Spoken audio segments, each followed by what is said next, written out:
It's a 600 million year old system that works with cannabis to get you high. But did you know that it's also critical for ensuring your survival? What is the endocannabinoid system and how does it work? Find out on this episode of Weed Easy by the GrowthOp. Despite its name, the endocannabinoid system is responsible for much more than getting you high.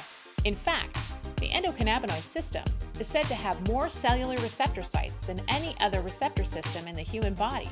In 1964, Israeli researcher Dr. Raphael Mechoulam identified tetrahydrocannabinol, or THC, as the main active compound in cannabis.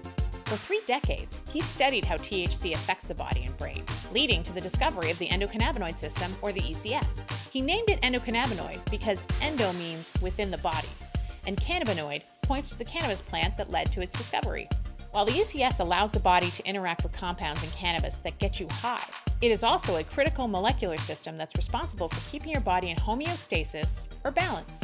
Homeostasis is incredibly important to maintaining overall bodily function and health, and the ECS is the regulator of that balancing act. The ECS regulates pain, appetite, sensation, inflammation, mood, eye ocular pressure, stress response, and more. And it exists in humans as well as in mammals, birds, reptiles, and other invertebrates. But how does the ECS keep things in check? Well, it uses 3 key tools. When something is thrown out of whack in the body, a cell will produce natural endocannabinoids, molecules, that bind to and activate cannabinoid receptors. Cannabinoid receptors sit on the surface of cells and listen to what's going on outside the cell.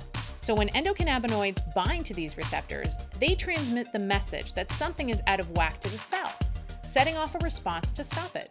Once the endocannabinoids have done their job, metabolic enzymes break them down to ensure they're only used when needed. The 2 main endocannabinoids are anandamide and 2-arachidonyl glycerol, or 2-AG, and they make sure all the cells of a certain kind are moving at the right speed and in the right direction. The 2 major receptors of the ECS are CB1 and CB2.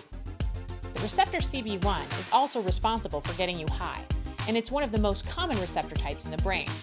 CB2 receptors are abundant on immune cells, gastrointestinal tract, and the peripheral nervous system.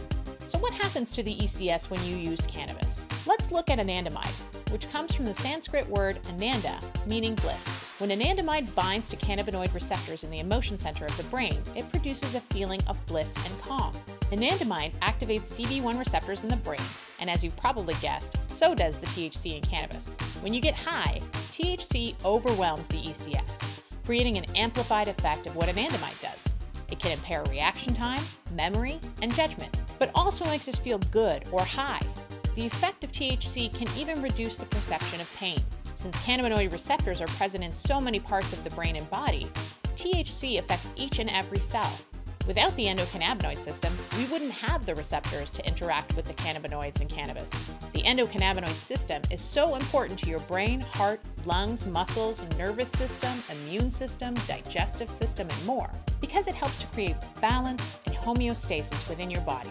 Who knew that a biological system named after weed would be so crucial? Thanks for watching Weed Easy by the GrowthOp. Subscribe to our channel for more cannabis content and hit the notification bell so you never miss an upload. Visit thegrowthop.com, the premium destination for cannabis news and views.